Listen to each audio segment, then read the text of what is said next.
UFC 258, Usman versus Burns takes place this weekend, and although there are not a bunch of big stars on the card that are going to bring in those pay-per-view numbers, there are a bunch of great fighters on the card that are prospects in each of their own divisions, that are very talented, that you need to watch out for. So this is my fighters to watch out for at UFC 258. I'm going to start with the most important one that you guys need to know about. You need to remember his name. Belal Muhammad is the first fighter you guys need to watch out for. 3 fights in a row right now in the welterweight division. One over Lyman Good, who's very good. Also over Takashi Sato and Curtis Millender. No bums, I'll be honest with you guys. All pretty tough challenges in the welterweight division. He's grinded his way back up each and every time. He seems to go on a little bit of a win streak and beat guys like Randy Brown, Jordan Mean, Tim Means, both of the Means just for good measure, Chance Rencounter, and then he'd always lose to a Jeff Neal or someone along these lines, or a Vicente Luque who's got a win over him as well. He always seems to grind his way through the rest of the welterweight division, but then the best prospects always seem to just be one step ahead of him. But I feel like this time might be the best time for him to make a run towards those welterweight top 10 rankings, because right now I believe he's ranked in the welterweight division just at the bottom. He's got a fight with Diego Lima coming up soon as well, a guy who's also on a 3-fight win streak in the UFC against a little bit of lesser competition. I'm sure we can agree. Luke Jimmo, Court McGee, Chad LaPriest, 2 split decisions in there as well, just for good measure. I mean, I feel like Belal Muhammad's going to get the job done over Diego Lima this weekend. I think he's safe money. He's a very talented fighter. He's a very pressure-based fighter as well. Even when in his loss to Jeff Neal, he was putting the pressure on Jeff Neal in that fight, trying to make exchanges, trying to get the fight won in his favor, and he was landing good shots. I believe he even outlanded Jeff Neal in the 3rd round, despite being knocked down a couple of times. I think he was in the face of Jeff Neal the entire time. He's got great pressure. He stays in the fight. Other than being clipped by Vicente Luque and losing his debut to Alan Jouban, he's looked really good in the UFC so far and has beaten a bunch of guys that are very dangerous. Randy Brown as well, who Vicente Luque last beat. He's beat him, Jordan Mean. I mean, I can go through the names all I want. There's a bunch of good ones,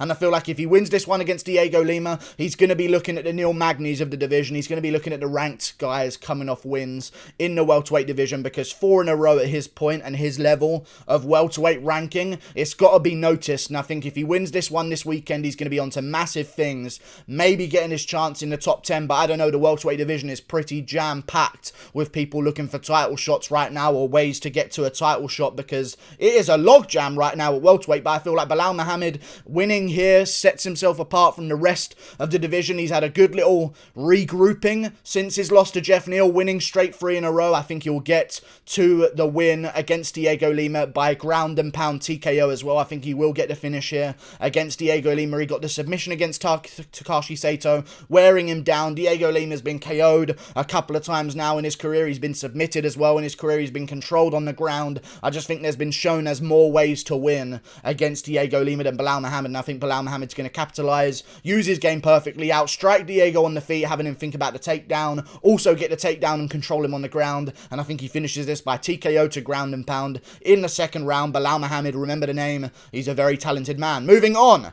Also on the card, Ricky Simone is on the early prelims. Now, in my opinion, this bantamweight guy, Ricky Simone, deserves to be on the main card, because some of the fights that they put on the main card instead of Ricky Simone, like, I don't really care about Maki Pitolo versus Julian Marquez. Fair enough, you want to put Jim Miller versus Bobby Green on the main card of a pay-per-view. It's not the best pay-per-view, I understand.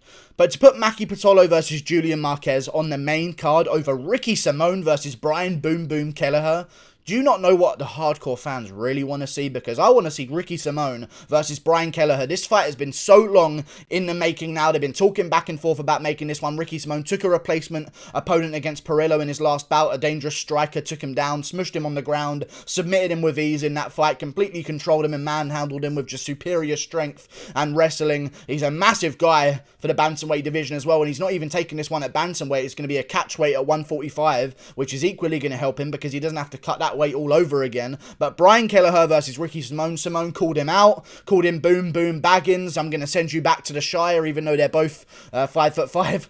But either way, Ricky Simone calling out Brian Kelleher. I think it's a great matchup. They're on this card. Finally, I'm just fingers crossed hoping that this will finally happen on this card, because I've been looking forward to this fight for a long time. This will separate these two bantamweights from the rest of the pack right now outside the ranking. And I do believe if Ricky Simón gets the win here, he has a win over Merab Dvalishvili. As controversial as it is, the rankings don't care about what happened and how you got to finish and whether or not you got a massive comeback at the end or if there was controversy. They only care about what's on record. And if it says that Ricky Simón has a win over Merab Dvalishvili, he could really climb up the rankings here with a big win. And I think he will climb up the rankings here with a big win if he does get one this weekend against Brian Kelleher. I think he'll make his way into the 14-15 area of the UFC rankings.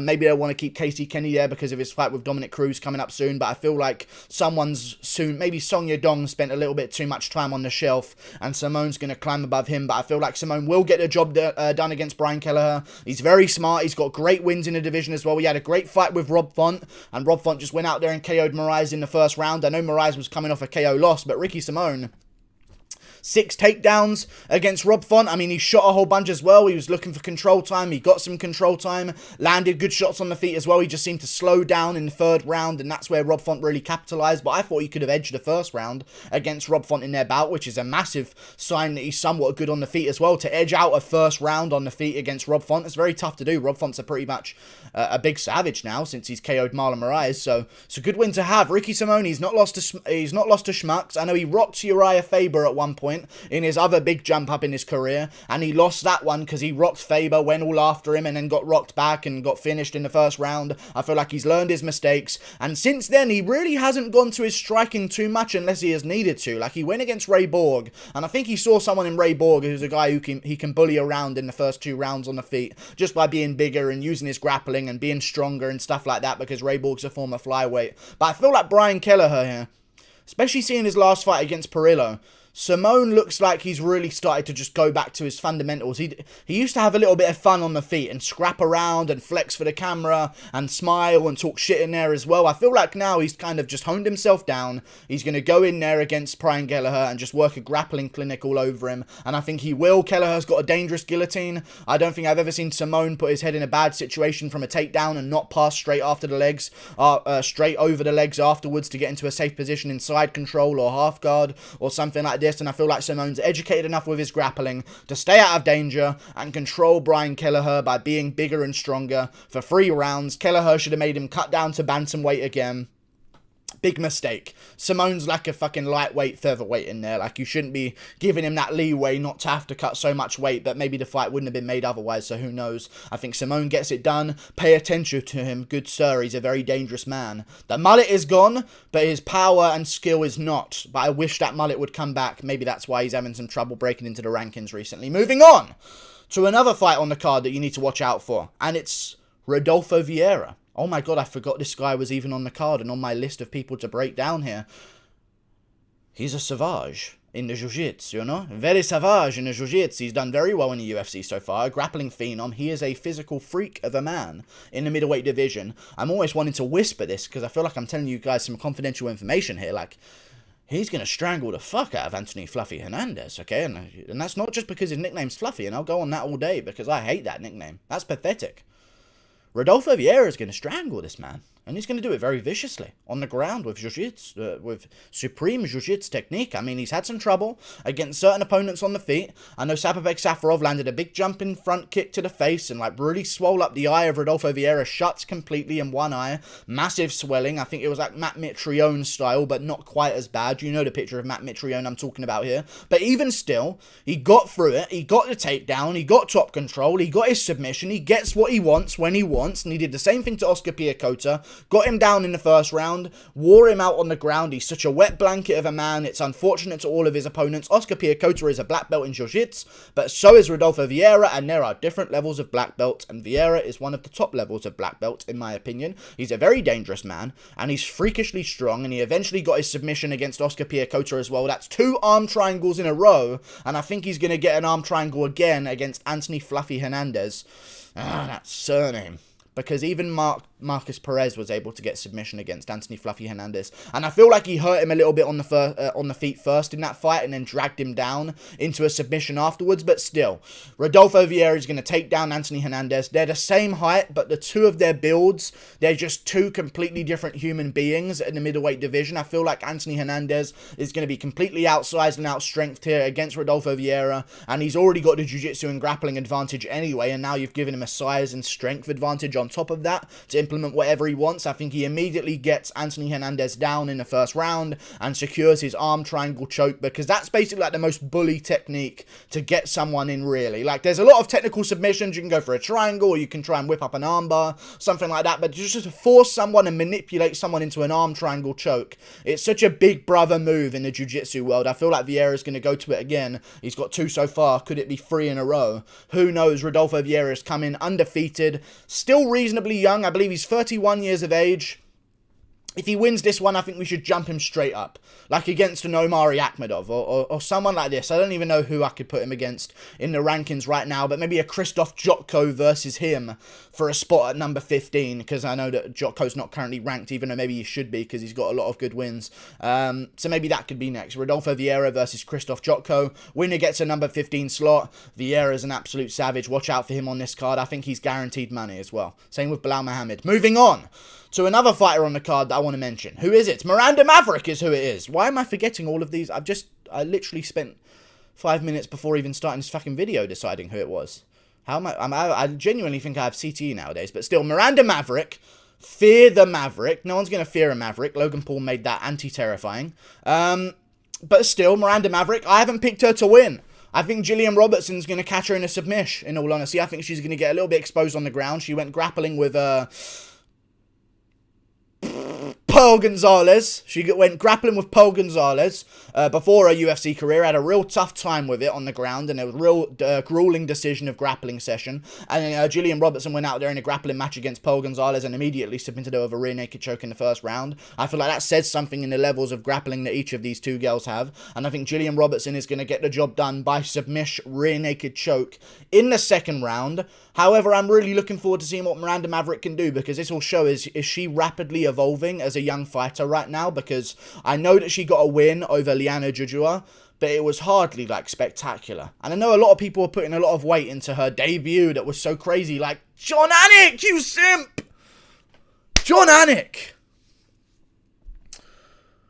is pathetic. Jon Anik put her up for debut of the year on the panel show. I just remembered that. I didn't even remember that happened. With Jiri Prochaska around, beating Volkan Ozdemir, top 10. Jon Anik put up Miranda Maverick for debut of the year, or like breakthrough star. Like, she won her debut against Liana Jujua, who looks pretty hot, don't get me wrong, but like, she's not really a proven warrior. You know what I mean? Like, she got a win. She cut the nose of Jujua, so that was it. That was all they could handle. Little cut on the nose. I think it was minorly broken or something, and that was just too much. Too much. We got to save them from themselves here. There's a slice on her nose. But either way, Miranda Maverick got the job done. I think she's very good. But I just think that Gillian Robertson's going to be a little bit of a jump up too soon in that flyweight division. I'd like to have seen her develop against some other opponents first. Because what happens if Jujua survives and doesn't have her nose slit like that in the first round? It was pretty competitive. I mean, it was 49-30. That's a good ratio to outland someone by. But still, Jujua's landing 30 shots on her.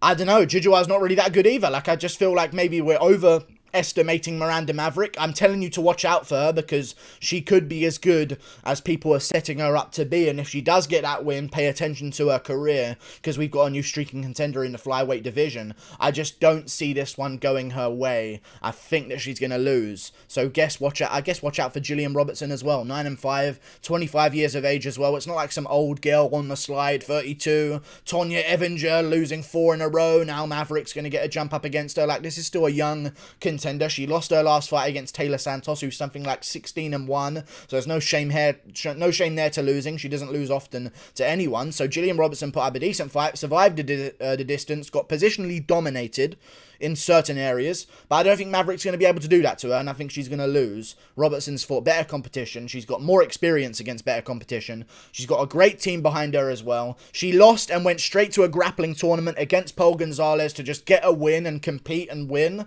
So I like like that mentality of Gillian Robertson. I think she'll get the job done here. But Maverick's going to be a dangerous one, of course. And if Robertson can't get this to the ground, or Maverick doesn't choose to get this to the ground, she might just outland Robertson. But we don't know yet. We don't know anything yet. So just pay attention and watch out. But don't go crazy with your bets or anything, in my opinion.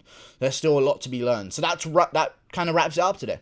Gillian Robertson, Miranda Maverick, both of them. Watch out for them. Women's flyweight division needs some hype. So there you go. There's one there. Maybe that could be a good one. They've put it on the fucking opener of the pay-per-view, opener of the early prelims. So don't know how many views that's going to get. But even still, Ricky Simone, definitely pay attention to him in the bantamweight division. I know it says featherweight, but he's actually a bantamweight. Belal Muhammad, also got to pay attention to him, and Rodolfo Vieira. In fact, if I wanted a guaranteed parlay of fighters that were going to win, in my opinion, on this card, I would say, especially as far as the prelims go, if you wanted a nice preliminary parlay, you've got to go Rodolfo Vieira, Belal Muhammad, and Ricky Simone. I think they're pretty safe bets. Goodbye. Thank you for watching. Those are my fighters to watch out for. Toodle pip. I'll see you later. Pay attention to him. This card is not that good. 258 is pretty poo. I'll be honest with you guys. It is an absolutely disgraceful card. I'm stuttering it out right now. How disgraceful the card is. It's terrible. We're not paying $70 for that. Well, I wasn't going to anyway, but people won't pay $70 for that. Why would they pay $70? Usman is the... You're looking at a card this weekend where Usman is the big... Usman's the only guy in a position to get people to buy a card.